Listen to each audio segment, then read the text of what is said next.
أشرقت نفسي بنور من فؤادي حينما رددت يا رب العباد. بسم الله الرحمن الرحيم.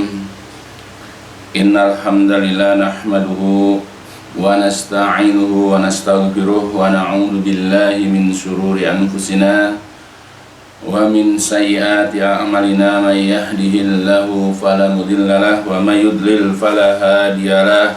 أشهد أن لا إله إلا الله وحده لا شريك له وأشهد أن محمدا عبده ورسوله. اللهم صل على محمد وعلى آل محمد كما صليت على إبراهيم وعلى آل إبراهيم إنك حميد مجيد. Allahumma barik ala Muhammadin wa ala ali Muhammad kama barakta ala Ibrahim wa ala ali Ibrahim innaka hamidum majid. Amma ba'd. Fa inna asdaqal hadis kitabullah wa khairal hadyi hadyu Muhammadin sallallahu alaihi wasallam wa syarrul umuri muhdatsatuha fa inna kulla muhdatsatin bid'ah wa kulla bid'atin dhalalah wa kulla dolatin finnar.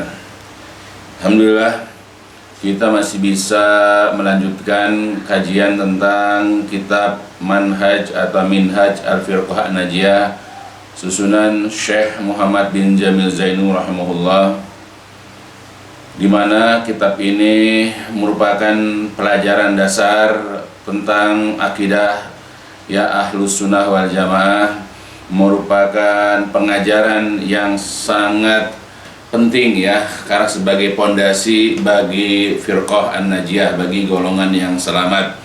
Maka hendaklah setiap muslim itu jika ingin memiliki pondasi yang baik, yang benar, ya hendaklah mempelajari kitab-kitab dasar masalah akidah, ya supaya ketika mereka berhadapan di masyarakat, berhadapan dengan ya umat yang heterogen, yang aneka ragam, dia kalau sudah punya akidah yang baik atau pondasi yang baik, ya di dalam menapak insya Allah tidak akan mudah ya disesatkan oleh sekelompok orang, ya karena dia akan bisa memfilter, bisa menilai, bisa menyaring mana yang benar dan mana yang salah, mana yang baik dan juga mana yang buruk. Ya seperti sudah jelaskan mengenai karakteristik ciri-ciri dari ya golongan yang selamat, firqatun najiyah atau Ahlus Sunnah wal Jamaah ya. Nah sekarang kita melanjutkan tentang karakteristik atau merupakan ciri-ciri dari Al-Firqatun Najiyah ya, karakteristik dari Ahlus Sunnah wal Jamaah, bahwa ya karakter yang selanjutnya atau ciri-ciri selanjutnya adalah al-firqatun najiyatu yuhyuna sunanar rasuli sallallahu alaihi wasallam fi ibadatihim wa sulukihim wa hayatihim fa asbahu ghuraba baina kaumihim. Jadi al-firqatun najiyah, golongan yang selamat ya atau Ahlus Sunnah wal Jamaah itu, mereka itu yuhyun, terbiasa menghidupkan ya, mereka selalu menghidupkan apa itu, yaitu sunnah, yaitu Rasulullah ya Rasulullah sallallahu alaihi wasallam. Jadi ciri-ciri Ahlus Sunnah wal Jamaah itu adalah orang yang menghidupkan sunnah Rasulullah, kebiasaan daripada Rasulullah sallallahu alaihi wasallam, baik fi ibadatihim, dalam ibadah mereka, wa sulukihim, dalam tingkah laku mereka, wa hayatihim, dan dalam kehidupan mereka. Fasbahu, maka jadilah mereka ketika mereka menghidupkan sunnah Nabi dalam ibadah, mengenai tingkah laku dan kehidupan mereka, maka karena berbeda dengan orang-orang sekitarnya, masyarakat sekitarnya, maka jadilah mereka sebagai guroba, orang-orang yang asing, orang-orang yang dianggap aneh, baina kaumihim, di antara kaum mereka. Ya, jadi kita kalau ingin termasuk Ahlus Sunnah wal Jamaah, jangan segan-segan, jangan malu, jangan sungkan untuk menghidupkan sunnah, bukan malah mencela sunnah. Ya, karena banyak di antara kita karena keawamannya ya mereka sudah tidak mengerjakan sunnah, malah mencela orang yang mengamalkan sunnah. Ya, kita sudah paham makna sunnah. Ya, makanya ya, salah seorang kaum salaf atau ulama salaf terdahulu, ya misalnya ada seorang namanya Makhul dulu ya. Dia mengatakan as-sunnah ya sunnatan. Jadi sunnah itu ada dua jenis. Yaitu ya sunnatul akhdi biha faridatun. Yaitu sunnah yang mengambil sunnah tersebut merupakan suatu kewajiban. Wa tarkuha kufrun. Sedangkan meninggalkan sunnah hukumnya kufur. Yaitu sunnah dalam arti definisi. Ya, jadi jikalau kita ini misalnya mengaku sebagai umat Nabi, kita harus tahu kebiasaan-kebiasaan Nabi. Misalnya kebiasaan Nabi dalam sehari melakukan sholat 5 waktu. Nah, sholat zuhur, asar, maghrib, isya, subuh itu adalah merupakan sunnah Rasul, kebiasaan Rasul. Ya, begitu juga doa-doa wirid pagi dan sore, zikir pagi dan sore itu juga adalah merupakan kebiasaan Nabi. Ya, kemudian juga dalam setiap tahun Nabi mengerjakan ya saum Ramadan misalnya, atau menunaikan ibadah haji, itu adalah merupakan sunnah Rasul. Itu adalah merupakan kebiasaan Rasul, baik itu dalam perbuatan, baik itu dalam ucapan. Atau juga sunnah Rasul itu adalah ya suatu amalan atau ucapan yang dilakukan oleh para sahabat, lalu kemudian beliau mentakrirnya, Nabi itu membiarkannya atau bahkan memujinya. Maka perbuatan sahabat yang kemudian didiamkan ya oleh Rasulullah atau bahkan dipuji Rasul itu juga termasuk sunnah. Ya, nah itu. Jadi sunnah itu seperti itu. Makanya sunnah yang seperti ini, ya kebiasaan seperti ini, ya kita mengambilnya itu adalah sesuatu yang wajib. Sedangkan meninggalkannya bisa jadi, apalagi kita menyepelekan, ya apalagi kita kemudian mengolok-olok, mengejek, bisa jadi hukumnya kufur. Nah, sedangkan ada lagi wasunnah, ada sunnah al-akhdhu biha fadilah. Ya, sunnah yang mengambil sunnah tersebut akan mendapatkan fadilah, keutamaan, wa tarkuha, dan meninggalkannya pun ya tidak mengerjakan, maksudnya ya ila ghair, tidak mengapa. Yaitu sunnah yang dalam arti hukum di sini. Ya, itu kita mengerjakan dapat keutamaan, dapat pahala, sedangkan kita tidak mengerjakan ya tidak mengapa. Ya, seperti kebiasaan Nabi sholat duha misalnya, kebiasaan Nabi sholat malam misalnya, atau sholat rawatib misalnya, dan seterusnya. Ya, itu adalah merupakan sunnah Nabi juga. Tetapi kalau kita mengambil atau melaksanakannya itu, ya kita mendapatkan keutamaan, dapat pahala, tapi tidak mengerjakannya pun tidak mengapa, tidak berdosa maksudnya. Ya, jadi sunnah itu ada yang secara definisi itu ada semua apa yang Nabi pernah lakukan, apa yang Nabi pernah ucapkan, apa yang Nabi akui dari para sahabat. Maka di antara sunnah-sunnah Nabi ini ada yang hukumnya wajib. Dia sholat 5 waktu, wajib hukumnya. Ini sunnah Nabi yang hukumnya wajib. Jadi kalau kita bicara masalah sunnah, jangan langsung sunnah ini.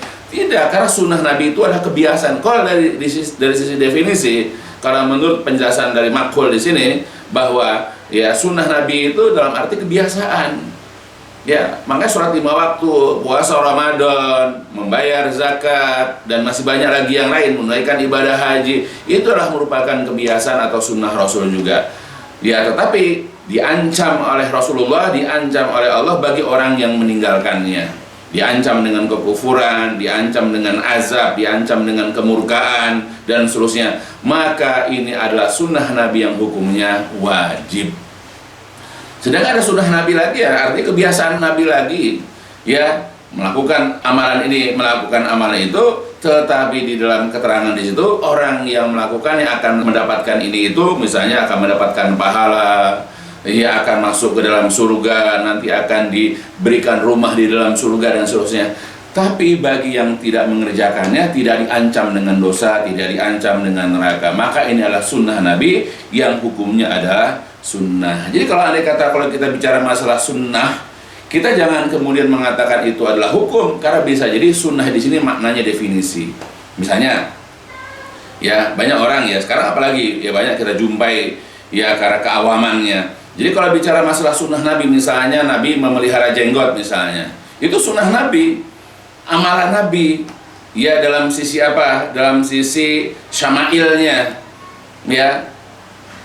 dari fisik Nabi memelihara jenggot misalnya, itu adalah sunnah Nabi. Dan bagaimana kalau seandainya ada orang melanggar, andai kata ada orang memotong dengan sengaja misalnya, atau apalagi yang lain, apa kira-kira efeknya, apa kira-kira hukumannya? Kalau seandainya ada larangan dari Rasulullah, ya karena diperintahkan untuk menyelisih orang-orang Yahudi dan Nasrani misalnya, ya atau banyak lagi yang lain lah, ya, maka berarti ini adalah sunnah Nabi yang hukumnya adalah wajib. Tetapi berapa banyak orang karena tidak memahami, tidak mengerti, ya kemudian mereka malah memangkasnya, ya kemudian mereka menyerupai kaum perempuan, yaitu dengan ya mencukur jenggotnya, dan bahkan yang lebih parah sampai kemudian mencela, kemudian sampai menghina, mengolok-olok sunnah Nabi ini. Ya dianggap bahwa orang yang memelihara jenggot misalnya dikatakan bodoh misalnya, atau apalagi yang lain, auzubillah. Nah itu ada yang seperti itu. Nah kita sebagai ahlu sunnah wal jamaah harusnya menghidupkan sunnah Nabi. Kalau itu memang Nabi lakukan, kalau emang itu dapat penganjuran dari Rasulullah, bahkan mendapatkan kebaikan bagi orang yang mengerjakannya, apalagi kalau sunnah Nabi itu diancam bagi orang yang melanggarnya, maka semaksimal mungkin bagi kita untuk ya mengerjakannya, kecuali karena suatu uzur atau karena ada alasan. Tapi jangan sampai kita menghina atau merendahkan sunnah Nabi tersebut. Karena itu golongan selamat itu, ahlu sunnah wal jamaah itu adalah orang yang mencintai sunnah-sunnah Nabi. Ya baik itu dalam masalah ibadah, baik itu dalam masalah tingkah laku, atau dalam masalah kehidupan sehari-hari. Karena itulah yang memang diperintahkan oleh Rasulullah SAW. Begitu juga Allah sudah memerintahkan di dalam banyak ayat Al-Quran supaya kita ini menteladani Rasulullah SAW. Misalnya Rasulullah SAW ya diperintahkan Allah untuk kita teladani sebagaimana di dalam Al-Quran, yaitu surat Al-Ahzab misalnya. Ya, di situ Allah mengatakan, a'udzubillahi minasyaitonirrajim. Laqad kana lakum fi Rasulillahi uswatun hasanatul liman kana yarjullah wal yaumal akhir wa dzakarallaha katsira. Al-ayat. Jadi laqad sungguh-sungguh kana telah ada lakum untuk kalian fi di dalam Rasulillah, dalam diri Rasulullah itu uswah, teladan, yaitu hasanah yang baik, yaitu bagi orang yang mengharapkan Allah, orang yang mengharapkan perjumpaan, mengharapkan rahmat Allah, dan mengharapkan kehidupan hari akhir, dan banyak mengingat Allah. Ya, nah itu. Jadi itu ayat. Kemudian Syekh Abu Bakar Al-Jazairi ya berkenan dengan tafsir surat 33 ayat ke-21 tersebut. Beliau mengatakan ya dalam fawaidnya, wujubu ya wajibnya iktisa'u bi Rasulillah, wajibnya menteladani, wajibnya mengambil teladan bi Rasulillah, yaitu Rasulullah, fi kulli ma yutikuhul abdul muslim, ya di dalam setiap apa yang disanggupi oleh seorang muslim, wa yaqdiru, dan dia mampu alaihi atasnya. Jadi dia menyimpulkan berdasarkan kata-kata Allah, sungguh-sungguh telah ada untuk kalian di dalam diri Rasulullah teladan yang baik, ya. Kemudian dijelaskan di sini kewajiban bagi seorang muslim itu untuk menteladani Rasul, dia dengan setiap apa yang dia sanggup dan apa yang dia mampu. Jadi kita sebagai muslim wajib untuk menteladani Rasulullah. Kenapa kita mau menteladani? Kenapa kita menjadikan panutan ya orang-orang kafir? Kenapa kita mau mengambil panutan ya para pemain sepak bola, para artis misalnya, ya atau siapa lagi orang-orang yang tidak jelas agamanya? Tapi kenapa kita enggan, sungkan, malas, ya tidak mau, tidak bergerak hati kita ya untuk menjadikan Rasul sebagai teladan kita? Padahal jelas Rasulullah adalah orang yang dijamin masuk ke dalam surga, dan dicantumkan dalam ayat lagi, ya supaya kita mengambil teladan beliau ya di dalam ayat tersebut. Begitu juga ya di dalam tafsir Ibnu Katsir. Jadi Ibnu Katsir menjelaskan penjelasan ayat tersebut ya dengan penafsirannya. Al-Hafiz Ibnu Katsir menjelaskan, hadhil ayatul karimah, ayat yang mulia ini ya adalah aslun kabirun, merupakan dasar yang besar fit ta'assi, di dalam menteladani Rasulullah SAW, fi aqwalihi, di dalam ucapan, wa af'alihi, dan perbuatan, wa ahwalihi, dan dalam keadaan apapun. Jadi ayat ini adalah merupakan dasar pondasi yang sangat besar di dalam menteladani Rasulullah, baik dalam ucapan, baik dalam perbuatan, ataupun dalam suatu keadaan. Walihada, dan oleh karena itulah amaron nas, ya Allah Subhanahu wa ta'ala memerintahkan kepada annas manusia untuk apa? Bitta'asi, untuk beruswah, untuk mengambil teladan bin nabi-nabi sallallahu alaihi wasallam yaumal ahzab, pada hari perang Ahzab.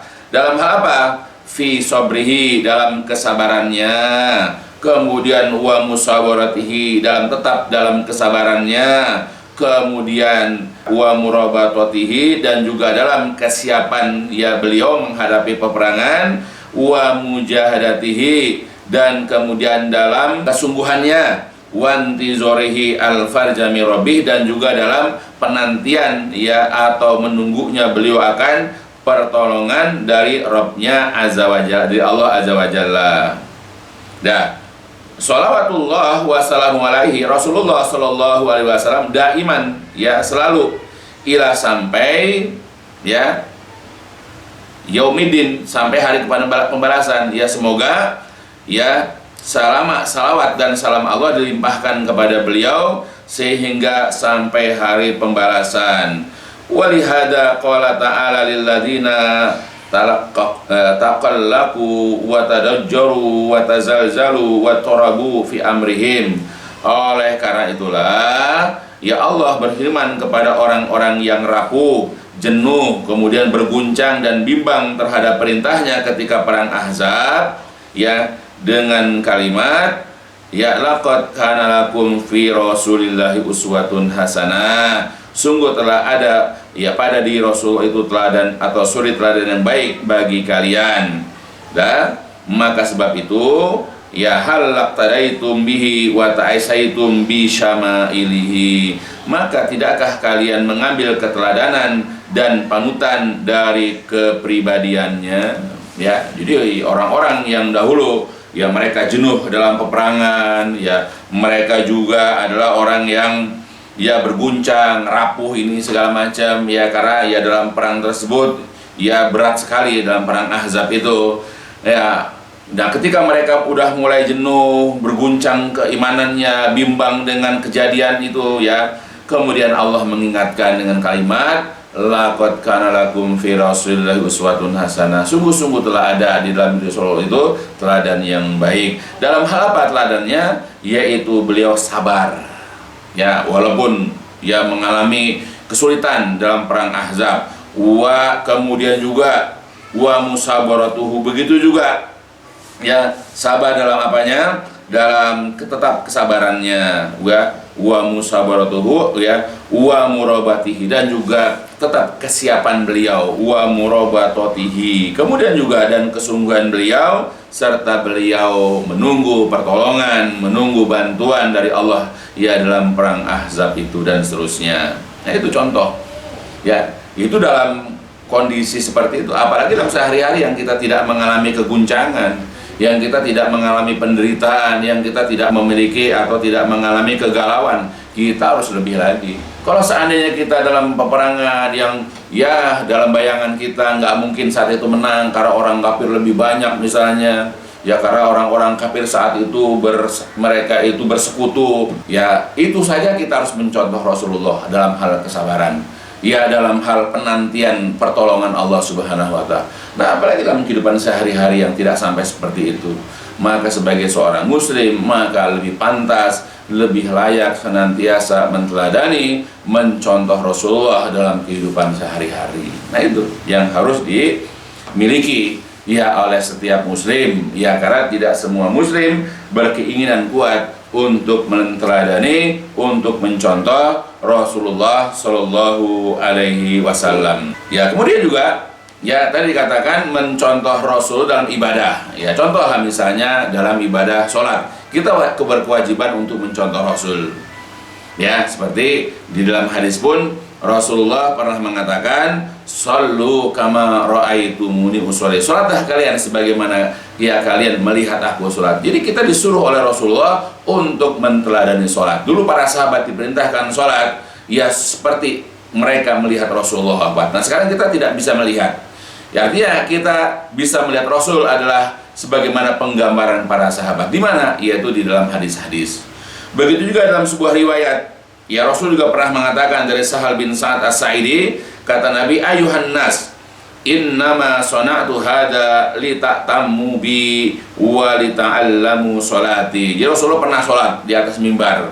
Ya, ketika beliau itu dari berdiri, kemudian ruku, kemudian i'tidal. Nah, kemudian ketika sujud beliau itu mundur sampai ke pangkal tempat berdirinya, ya ke pangkal mimbar, lalu kemudian sujud, kemudian duduk, kemudian sujud lagi, begitu berdiri, beliau kembali lagi ke atas mimbar, begitu sampai selesai. Nah, ketika Nabi sudah selesai ya melakukan sholat di atas mimbar, kata beliau, "Ayyuhan nas, wahai manusia, innama sona'tu hada, hanyalah aku melakukan hal ini li ta'tammu, agar kalian mengikutiku, agar kalian menjadi makmum dalam sholat bi terhadapku, wa li ta'allamu sholati, dan agar kalian mempelajari sholatku." Nah, jadi kita sholat pun harus mencontoh Rasulullah, harus meneladani Rasul dari takbir sampai salam. Bukan hanya masalah sholat saja, begitupun sebelumnya wudhu. Beliau mengatakan, "Man tawaddo'a nahwa wudu'i hada summa qama faraka'a raka'atain la yuhaddisu fihi ma nafsahu ghufirahu ma taqaddama min dzambi." Man tawaddo'a nahwa wudu'i hada, barang siapa yang berwudu seperti wuduku ini, summa qama, kemudian dia berdiri, faraka'a raka'atain, lalu dia salat 2 rakaat, ya la yuhaddisu fihi ma nafsah, yang ya hak dirinya itu tidak bercakap-cakap dalam dirinya, artinya sholatnya khusyuk, maka kata Rasulullah, ghufira, diampunilah bagi dia dosa-dosanya yang telah lalu. Nah, itu begitu juga dalam masalah wudu. Ya, begitupun amal-amal yang lain. Jadi kita berkewajiban untuk mencontoh Rasulullah Shallallahu Alaihi Wasallam, ya, dalam wudu, dalam sholat. Begitu juga dalam hadis, "Khudu anni manasikakum," kata Rasul, "ambillah dari saya ibadah manasik haji kalian." Ya, kita disuruh bahwa dalam ibadah kita diperintahkan untuk meneladani, untuk mencontoh Rasulullah Shallallahu Alaihi Wasallam. Bahkan dalam Al-Quran juga disebutkan, ya beliau ya pernah diabadikan juga dalam Quran oleh Allah Subhanahu Wa Taala. Kata Allah, "A'udzubillahi minasyaitonirrajim. Wa ma atakumur rasulu fakhuduhu wa ma nahakum anhu fantahu." Jadi apapun yang Rasul datangkan kepada kalian, jadi apapun yang Rasul datangkan kepada kalian, fakhuduhu, maka ambillah, wa ma nahakum anhu fantahu, dan apa-apa yang beliau larang maka hentikanlah. Jadi ayat ini menjelaskan kepada kita apapun yang Rasul datangkan, apakah itu masalah ibadah, apakah itu dalam masalah akhlak, sebagai seorang muslim, sebagai umat Nabi, hendaklah kita mengambilnya dan kita beramal semaksimal apa yang kita mampu. Gitu. Jadi bukan hanya kita ini mencontoh Nabi dalam hal-hal tertentu saja. Ya, apapun yang memang ini adalah merupakan amalan yang pernah dilakukan, yang pernah dicontohkan ya oleh Rasulullah Shallallahu Alaihi Wasallam, maka hendaklah kita menteladaninya, maka hendaklah kita mencontohnya. Karena dari umumnya tadi, wa ma'atakumur, apapun yang Rasul datangkan kepada kita, apapun yang Rasul datangkan kepada kalian itu kepada kita, maka khuduhu, ambillah. Ya, jadi jangan sungkan, jangan malu, jangan takut, jangan khawatir, ya jangan malas ya untuk mengambil apapun yang didatangkan oleh Rasulullah. Sedangkan wa ma'nahakum anhu, apapun yang beliau larang, maka tinggalkanlah. Apa yang Rasul datangkan kepada kita bukan hanya ayat Quran, tetapi juga adalah sunnah Nabi, hadis-hadis Nabi Shallallahu Alaihi Wasallam. Ya, sebagaimana juga ya Nabi pernah mengatakan di dalam sebuah hadis dari Miqdam bin Ma'di Karib, ya Rasul pernah mengatakan, "Ala inni utitul kitab wa mislahu ma'ahu." Jadi ingatlah, ini sesungguhnya aku utitul kitab, telah diberikan Alkitab yaitu Al-Quran, wa mislahu ma'ahu, dan juga telah diberikan yang semisal dengan Alkitab, semisal dengan Al-Quran, ma'ahu bersamanya. Apa itu? Yaitu hadis. Nah, makanya Syekh Islam Ibnu berkata, jadi yaitu maksud kata-kata wa mislahu ma'ahu itu adalah as-sunnah. Dan sunnah juga turun dengan wahyu kepadanya sebagaimana turunnya Al-Quran. Hanya saja as-sunnah itu tidak dibacakan sebagaimana dibacakannya Al-Quran, ya, sebagaimana dalam kitab Majmu' Fatawa. Jadi ya Allah telah memberikan kepada Rasulullah Al-Quran, ya itu paham semua orang. Tetapi ya menurut Rasulullah, beliau tidak hanya diberikan Al-Quran, ada lagi yang semisal, ya, baik itu dalam hukumnya, baik dalam kewajiban kita mengambilnya, yang semisal dengan Al-Quran. Apa itu? Yaitu hadis-hadis Nabi, ya, sunnah-sunnah Nabi Sallallahu Alaihi Wasallam. Karena di dalam sebuah riwayat juga, ya, dari seorang tabi'in yaitu Hasan bin Atiyah, dia mengatakan kana Jibrilu yanzilu ala Nabi Sallallahu Alaihi Wasallam bis sunnah kama yanzilu alaihi bil Quran. Adalah malaikat Jibril alaihissalam yanzilu turun, yaitu ala Nabi kepada Nabi Sallallahu Alaihi Wasallam bis sunnah, ya, dengan membawa, dengan mengajarkan sunnah, ya, kama sebagaimana yanzilu dia turun, sebagaimana malaikat Jibril turun, ya, alaihi kepada Nabi, yaitu bil Quran, untuk mengajarkan Al-Quran. Ya, jadi sunnah juga ya diajarkan ya oleh malaikat Jibril. Ya, itulah makanya kita tidak boleh menyepelekan, tidak boleh kita menganggap enteng sunnah Nabi Shallallahu Alaihi Wasallam. Jadi sunnah Nabi itu adalah amalan yang dilakukan oleh Rasulullah, tetapi tetap itu dengan pengawasan, merupakan perintah dari Allah Subhanahu Wa Taala. Dan kita tidak hanya wajib mengambil Al-Quran, tetapi juga wajib mengambil hadis. Kita tidak boleh hanya berhukum kepada Al-Quran, tetapi kita juga wajib menteladani Rasulullah Shallallahu Alaihi Wasallam, yaitu di dalam hadis-hadisnya.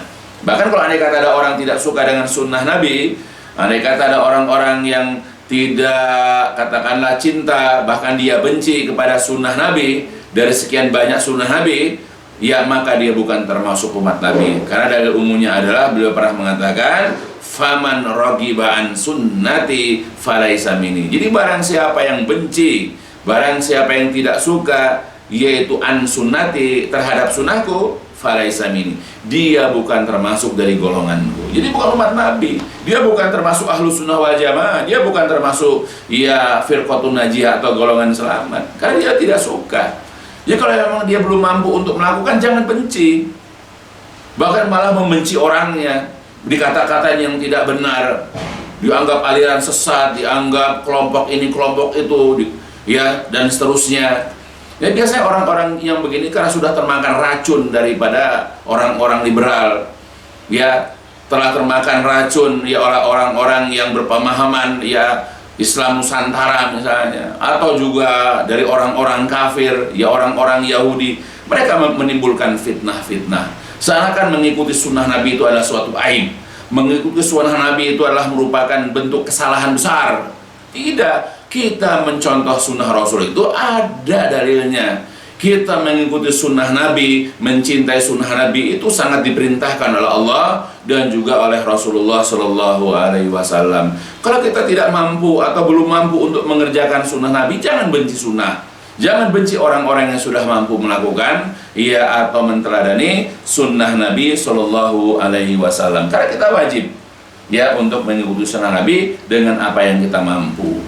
Ya, banyak orang-orang yang tidak memahami, yang tidak mengerti hal ini. Karena di antara bentuk kita mencontoh, menteladani Rasul adalah merupakan bentuk ketaatan kita kepada Rasulullah. Karena di dalam ayat-ayat Al-Quran, ya kita terkadang jumpai banyak sekali dalam ayat Al-Quran, setelah Allah memerintahkan kepada umat manusia supaya taat kepada Dia, yaitu kepada Allah, kemudian diiringi untuk taat kepada Rasul Sallallahu Alaihi Wasallam. Ya, banyak sekali ayatnya. Ya. Oleh karena itulah mentaati Rasul itu ya adalah merupakan ya perintah wajib hukumnya. Ya, kewajiban kita taat kepada Allah itu harus diiringi ya dengan taat kepada Rasulullah Shallallahu Alaihi Wasallam. Ya, jadi jangan kita beranggapan bahwa kita sudah taat kepada Allah, kemudian kita tidak taat kepada Rasul, sudah dikatakan taat kepada Allah belum? Ya, karena Allah mengatakan dalam satu gambaran ayat di dalam surat An-Nisa, may yuti'ir rasul faqad atau Allah. Jadi barang siapa yang taat kepada Rasul, maka sungguh-sungguh berarti dia telah taat kepada Allah. Jadi mafhum mukhalafahnya, kalau andai kata orang belum taat kepada Rasul, ya, dia belum mencontoh Rasul, dia belum menteladan Rasul dalam banyak hal, berarti dia belum taat kepada Allah. Ya. Bahkan kalau dalam ayat yang lain dalam surat Ali Imran juga Allah pernah mengatakan, ya qul in kuntum tuhibbunallaha fattabi'uni yuhibbukumullah wa yaghfir lakum dzunubakum wallahu ghafurur rahim. Jadi Allah mengatakan, katakan wahai Nabi, ya kepada umat manusia, khususnya umat Islam, in kuntum tuhibbunallah, jika kalian benar-benar mencintai Allah, ya. Kan kita selalu mengklaim diri kita sebagai orang yang cinta kepada Allah. Tetapi disyaratkan dalam ayat ini adalah fattabi'u, maka ittiba'lah, maka ikutilah ni diriku, yaitu Rasul. Jadi kalau kita mencintai Allah, ikuti Rasul. Ikuti bagaimana cara sholatnya, ikuti bagaimana cara puasanya, bagaimana dalam akhlaknya, dalam penampilannya, ikuti Rasul. Teladani Rasul dari A sampai Z-nya, dari awal sampai akhirnya, dengan apa yang kita sanggup dan apa yang kita mampu. Nah, insya Allah dengan kita mengikuti Rasul, nanti Allah akan mencintai kita dan akan mengampuni dosa-dosa kesalahan kita. Ya, jadi Ibnu Katsir juga mengatakan demikian dalam tafsirnya. Jadi ayat yang mulia ini yang menetapkan setiap orang yang menganggap mencintai Allah, sedangkan ia tidak berada di atas jalan Nabi Shallallahu Alaihi Wasallam, maka sesungguhnya ia telah berdusta dalam sangkaannya tersebut, sehingga ia mengikuti syariatnya Nabi Muhammad Shallallahu Alaihi Wasallam dan juga agama beliau dalam setiap perkataan dan perbuatannya. Jadi walaupun dia mengatakan, atau seorang muslim mengatakan saya cinta kepada Allah ribuan kali, tapi tidak diaplikasikan, tidak diwujudkan, ya, tidak direalisasikan, ya, dengan berada di atas jalan Nabi, mengikuti contoh-contoh Nabi dalam berbagai macam, ya, apakah itu dalam masalah akidah, apakah itu dalam masalah ibadah, apakah dalam masalah dakwah, dia tidak mencontoh Rasul, maka pengakuannya, anggapannya itu adalah dusta. Ya, bahwa kecintaan dia kepada Allah itu bohong, ngibul. Nah, sampai kapan? Sampai ia mengikuti syariatnya Nabi, sampai dia mengikuti agama Nabi dalam setiap perkataan dan juga perbuatannya. Nah, itu. Ya, jadi mengatakan gampang, saya taat kepada Allah tapi tidak taat sama Rasul, tidak dikatakan taat kepada Allah. Saya cinta kepada Allah tapi tidak mengikuti Rasul, bohong cintanya. Ya, karena itu konsekuensi orang kalau cinta kepada Allah, orang kalau taat kepada Allah adalah dengan bagaimana sikapnya kepada Rasul. Maka Rasul itu wajib ditaatin, Rasul itu wajib untuk diteladani, Rasul itu wajib untuk kita ittibai, untuk kita ikuti. Untuk apa Allah turunkan Al-Quran, kemudian diutusnya Rasul, ya, diutusnya Rasulullah. Ya, tugas Rasul itu ketika Allah menurunkan Al-Quran, tugas Rasul adalah untuk menjelaskan Al-Quran.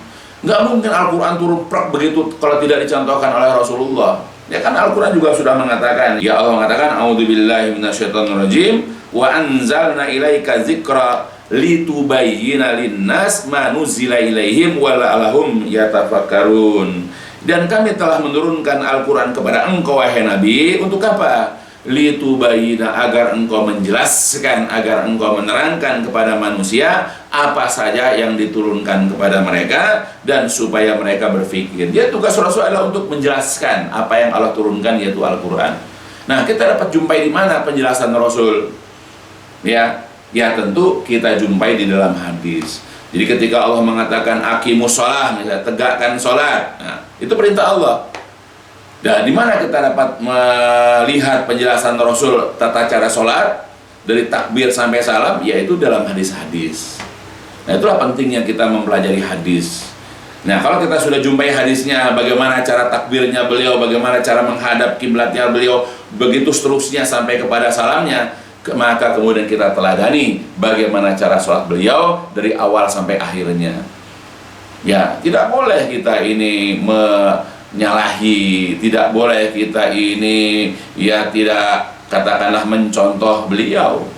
Ya, rugi nanti kita kalau seandainya ya kita ini menyalahi ya dalam setiap ya ibadah kita, muamalah kita, akidah kita, dakwah kita itu ya menyalahi berseberangan dengan Rasulullah Shallallahu Alaihi Wasallam. Ya, makanya Rasul selalu mengingatkan kepada ya umatnya itu supaya berada di atas syariatnya. Ya, sehingga beliau pernah mengatakan, man amila amalan laisa alaihi amruna fahuwa radun. Jadi barang siapa yang beramal dengan suatu amalan yang tidak ada syariatnya dari kami, yang tidak ada bimbingannya, yang tidak ada tuntunannya dari kami dalam Al-Quran dan Sunnah, maka amalan tersebut walaupun mengorbankan biaya besar, walaupun ikhlas dalam pengamalannya, tetap fahuwa radun, maka amalan tersebut tetap tertolak, tidak akan mendapatkan pahala, tidak mendapatkan ganjaran, walaupun kita ikhlas, walaupun mengorbankan harta yang banyak misalnya. Ya, karena mengatakan barang siapa yang beramal dengan suatu amalan apapun, ya, yang tidak ada syariatnya tapi ya, yang tidak ada aturannya, yang tidak ada bimbingannya dari kami, maksudnya tidak ada dalilnya ya dari Al-Quran dan Sunnah, maka amalan tersebut tertolak. Apalagi man ahdasa fi amrina, barang siapa yang mengada-ngadakan, man ahdasa fi amrina hada, barang siapa yang mengada-ngadakan suatu amalan yang tidak ada syariatnya dari kami, fahuwa radun, maka amalan tersebut tertolak. Ya, kenapa demikian? Kalau setiap orang diperbolehkan, ya tidak dipersoalkan, tidak dipermasalahkan, membuat-buat amalan, membuat-buat suatu kegiatan yang tidak disyariatkan dan dianggap boleh, dianggap benar, bahkan mendapatkan pahala, maka agama kita pasti akan rusak. Agama kita pasti akan menjadi agama yang ya tentu tidak ya bisa dijamin kebenarannya. Kalau seandainya semua orang dibolehkan, diizinkan, ya dimaklumi bahwa mereka boleh membuat aturan-aturan dalam agama. Makanya agama sudah dari dulu sudah membatasi, tidak boleh dalam masalah agama kita membuat-buat ya, atau kita melakukan amalan-amalan yang tidak dicontohkan oleh Rasulullah SAW. Ini dalam masalah agama. Adapun dalam masalah dunia nggak masalah. Ya, jadi kalau orang misalnya kalau zaman dahulu misalnya daging kambing itu hanya dibakar, hanya disop, sekarang mau diperlakukan apapun daging itu selama itu halal, selama tidak dicampur dengan barang yang haram, silahkan. Ya, itu masalah dunia. Kita mau pergi haji misalnya, mau naik pesawat, mau naik kapal laut, mau naik mobil, ya atau apalah yang silahkan. Ya, karena itu masalah dunia. Tapi kalau masalah agama tidak boleh, harus fi amrina hadza. Apalagi Rasul juga pernah bersabda dari Anas bin Malik dalam hadis riwayat Imam Ahmad, ya kata beliau, idza kana syai'un min amri dunyakum fa antum a'lamu bihi. Ya, apabila sesuatu itu dari perkara, dari urusan dunia kalian, fa antum a'lamu bihi, kalian lebih mengerti tentang masalah itu daripada saya. Ya, dalam menuju suatu tempat, terserah mau jalan kaki, mau naik sepeda, mau naik motor, kamu lebih paham. Karena setiap masa itu berbeda-beda kendaraannya. Kalau zaman dulu mungkin onta, zaman dulu mungkin kuda, ya zaman sekarang sudah berubah. Antum a'lamu bihi, kamu lebih paham dalam masalah dunia. Tetapi faida kana min amri dinikum, jika sesuatu itu dari urusan din kalian, agama kalian. Nah, ini agama, din ya. Jadi kalau bicara masalah agama, fa ilaya, kembalikan ke aku, kata Nabi. Nggak boleh kita mengada-ngadakan, nggak boleh kita membuat-buat yang tidak ada pada masa Nabi.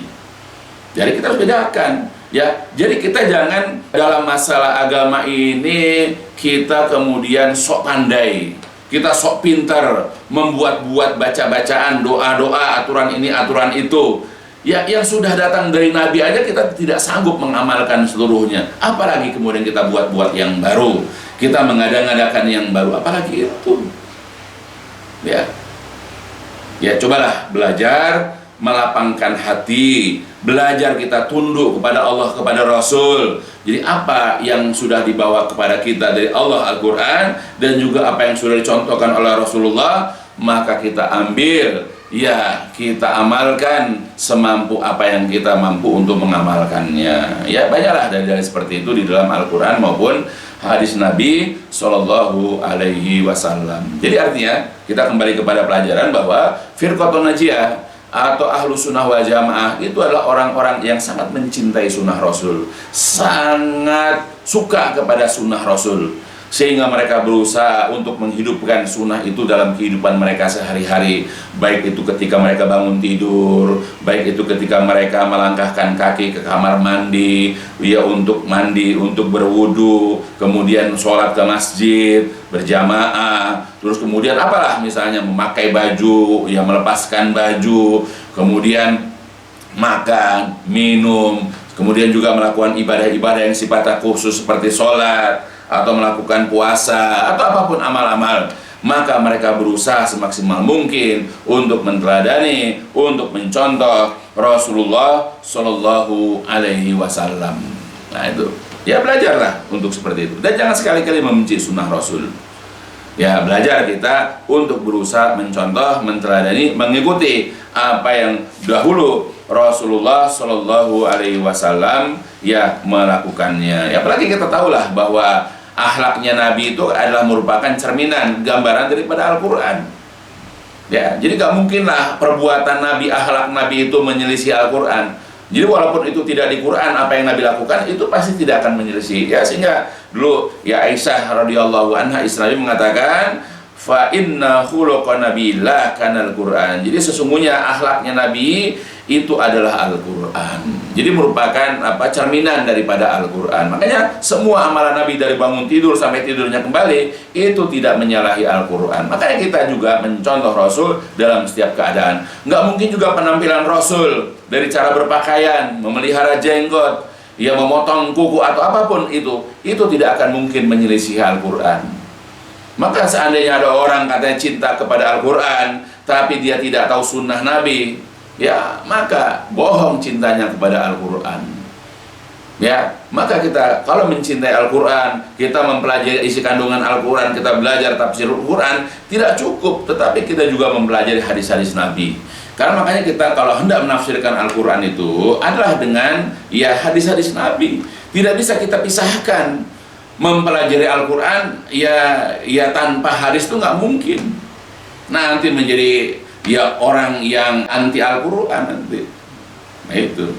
Jadi orang yang hanya mengamalkan Al-Quran saja, ingkar sunnah, nanti orang-orang itu adalah mengingkari sunnah Nabi, ya hadis-hadis Nabi. Kan banyak orang-orang begitu. Dalam kajian itu hanya menyebutkan ayat Quran, lalu menafsirkan menurut logikanya, menurut pemahamannya, ya tidak menafsirkan Al-Quran itu sesuai dengan ahli tafsir seperti Ibnu Katsir atau Imam Qurtubi atau Imam Tabari misalnya, dan banyak lagi yang lain. Ya dengan akalnya dia menafsirkan Al-Quran itu tidak boleh, karena kebanyakan ahli-ahli tafsir seperti Ibnu Katsir, ya Imam Tabari, ya kemudian juga Qurtubi dan yang lain-lainnya, itu ketika menafsirkan Quran, ya mereka tuh selalu merendengkannya dengan hadis, mencocokkan, apalagi kalau lihat dari asbabun nuzul daripada ayat Al-Quran. Maka kita tidak boleh lepas ketika mempelajari, memahami Al-Quran, kita juga wajib kemudian dengan hadis-hadis Nabi Sallallahu Alaihi Wasallam. Ya, jadi kita harus melek juga dengan hadis-hadis Nabi. Ya, makanya kita kembali juga di sini bahwa Ahlus Sunnah wal Jamaah itu selalu menghidupkan sunnah-sunnah Nabi, kebiasaan-kebiasaan Nabi, baik kebiasaan Nabi, ya baik sunnah Nabi yang hukumnya wajib atau sunnah Nabi yang memang hukumnya sunnah, ya itu dikerjakan mendapatkan keutamaan atau pahala, dan tidak mengerjakan tidak mengapa, itu dalam masalah hukum. Nah, sedangkan sunnah Nabi itu sendiri, ya secara definisi adalah kebiasaan yang pernah ya Nabi lakukan. Nah, oleh karena itulah ya ketika kita menjalankan, kita menghidupkan sunnah-sunnah Nabi yang berada di tengah masyarakat yang awam, di tengah masyarakat yang mereka masih jahil dengan sunnah Nabi atau dengan ajaran Islam yang sahih, maka mereka jadilah orang-orang yang asing di antara kaum mereka sendiri. Ya itu. Jadi itu efeknya. Ya, itu imbas kita dari menjalankan sunnah Nabi. Sedangkan kita berada di masyarakat yang awam, jadi orang akan heran, akan aneh kepada kita. Ya, itu sesuatu yang biasa itu. Ya, itu adalah merupakan ya efek saja. Nah, ini dikatakan selanjutnya, kama akhbara anhum Rasulullah Shallallahu Alaihi Wasallam, sebagaimana telah dikabarkan tentang mereka oleh Rasulullah Shallallahu Alaihi Wasallam. Biqauli, beliau pernah bersabda, ya innal islama bada'a ghoriban wa sayaudu ghoriban kama bada'a fatubalil ghuraba, rawahu Muslim. Jadi Islam itu awalnya adalah gharib, asing. Jadi Islam ketika datang pertama kali, ya di tengah-tengah masyarakat kafir Quraisy, ya Islam itu awalnya asing. Di mana orang-orang nyembah berhala, mereka tidak. Ya aneh. Dan kemudian kata Nabi lagi, wa sayaudu ghoriban kama bada. Dan Islam akan kembali asing sebagaimana mulanya. Maka sekarang kita juga kalau mendakwahkan tauhid, mengajak orang hanya beribadah kepada Allah, mengajak orang untuk meninggalkan penyembahan kepada berhala, ya bukan patung sekarang, tapi kuburan-kuburan para wali. Kita mengajak mereka untuk meninggalkan penyembahan kepada kiai-kiai, ya dalam bentuk pengkultusan misalnya. Kita mengajak mereka untuk meninggalkan penyembahan kepada berhala, yaitu dukun-dukun misalnya, ya atau apa yang sejenis daripada berhala-berhala. Maka banyak orang akan merasa heran dengan apa yang kita sampaikan. Ya persis seperti dahulu zaman Nabi.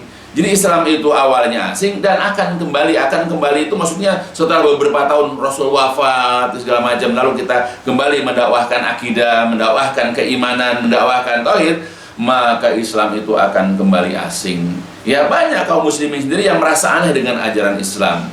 Nggak usah dengan akidahnya. Ya dengan sunnah Nabi aja mereka banyak yang asing. Dengan sholat merapatkan saf misalnya, ya dengan sholat misalnya, ya dengan ya hal-hal yang disunahkan oleh Rasulullah misalnya. Banyak di antara kita kaum muslimin sendiri yang merasa aneh dengan amalan-amalan orang-orang yang mengamalkan sunnah Nabi. Ya, maka Islam itu adalah awalnya adalah gharib, asing, dan akan kembali asing. Makanya Rasul kemudian mengatakan fatubalil ghurba, beruntunglah, thayyiblah, akan mendapatkan tuba, yaitu pohon ya kebaikan, ya pohon tuba. Siapa itu? Yaitu lil ghuraba, orang-orang yang dianggap asing. Nah, jadi kita nih kalau dianggap asing oleh orang, dianggap aneh, ya apakah akidah kita, keimanan kita, tauhid kita, atau perilaku kita dianggap aneh oleh orang, cara ibadah kita juga dianggap aneh oleh orang, dakwah kita juga dianggap gharib oleh orang, beruntunglah. Ya, bukan nyari-nyari, tapi memang begitu. Kalau kita selalu mencontoh Rasul dalam masalah akidah, ya dalam masalah tauhid, dalam masalah dakwah, dalam masalah ibadah, dalam masalah perilaku, pasti orang-orang yang nggak paham akan merasa aneh. Maka kita kalau dianggap aneh itu ya beruntunglah. Ya bersyukurlah kepada Allah, ya karena apa yang dikatakan Rasul terjadi pada diri kita. Nah kemudian Rasul dalam hadis yang lain, dalam riwayat Abu Amr Ad-Dani, ya dengan sanad yang sahih menjelaskan apa itu tuba. Wa fi riwayatin, dalam satu riwayat, fatubalil ghuraba, maka beruntunglah orang-orang yang dianggap asing.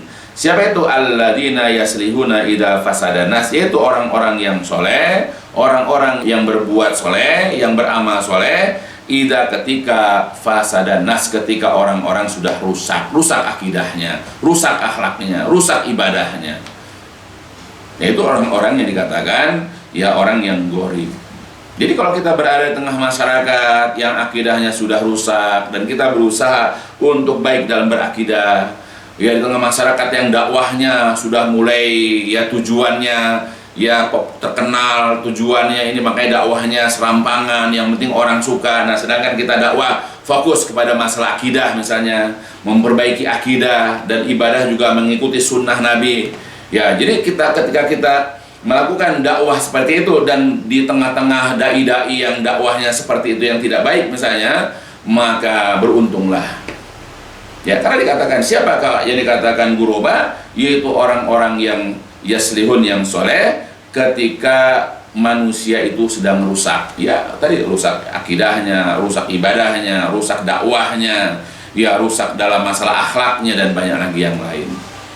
Nah makanya kita tahu bagaimana kita soleh atau tidak, kita benar atau tidak kalau kita belajar Al-Quran, kalau kita belajar hadis. Tapi kalau kita tidak memahami Al-Quran hadis dengan baik, kita nggak sadar bahwa kita sudah rusak sebetulnya. Ya seakan-akan kita ini kalau sudah masuk televisi, wah udah benar, belum tentu.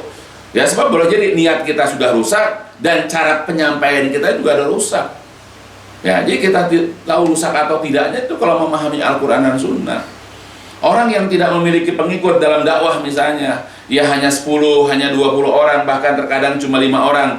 Wah, ini rusak dakwahnya. Belum tentu, boleh jadi ini yang benar. Karena tidak mencari pengikut, karena ikhlas dalam berdakwah, karena memulai dakwah dengan akidah tauhid. Ya, dakwah itu sesuai dengan Al-Quran dan Sunnah. Bisa jadi yang sedikit ini yang soleh, yang banyak ini yang tidak soleh. Boleh jadi seperti itu. Ya, kita tidak bisa melihat jumlah. Jangan tertipu dengan jumlah. Ya, nah itu. Jadi itulah makanya kita belajar dalam hal apapun. Kita belajar untuk menghidupkan sunnah Rasul. Jadi kita kalau hendak ingin mengajarkan ya dakwah ya kepada akidah tauhid, lihat sunnah Rasul gimana cara dakwahnya Rasulullah dahulu. Ya, kalau kita ingin beribadah, contoh Rasulullah. Kalau kita ingin bermuamalah, contoh Rasul. Kalau kita ingin berakhlak, maka teladanilah Rasul. Semuanya itu adalah Rasul yang menjadi ya barometer, yang menjadi ukuran buat kita itu adalah Rasulullah. Karena Rasulullah itu bagi kita adalah teladan. Maka jangan sungkan, jangan malu, jangan segan ya kita ini untuk menjadikan sunnah-sunnah Rasul itu menjadi rujukan kita. Karena yang namanya Ahlussunnah wal Jamaah, yang namanya Firqatun Najiyah selalu menghidupkan sunnah-sunnah Rasul. Ayo, maka sebagai muslim yang baik ya, saya dan kita seluruhnya, khususnya keluarga saya, hendaklah belajar untuk menghidupkan sunnah-sunnah Rasul. Bagaimana cara menghidupkan? Dengan cara belajar sunnah Rasul dulu. Bacalah ayat Quran, bacalah hadis-hadis Nabi. Nah, setelah kita tahu ini sunnah Rasul, maka kita berusaha untuk mengamalkannya dan pertahankan sampai kematian datang kepada kita, sampai titik darah penghabisan. Dan jangan malu, jangan minder ketika kita mengerjakan sunnah Nabi. Ya, orang-orang kafir saja, orang-orang liberal saja nggak minder kok mengikuti sunnahnya orang-orang kafir. Mereka tidak malu kok menteladani orang-orang musyrik. Ya, bangga bahkan mereka, bahkan mensiarkannya itu di televisi, mensiarkannya itu di website ataupun di internet ya, di segala macam. Mereka nggak malu menghidupkan sunnah orang-orang kafir.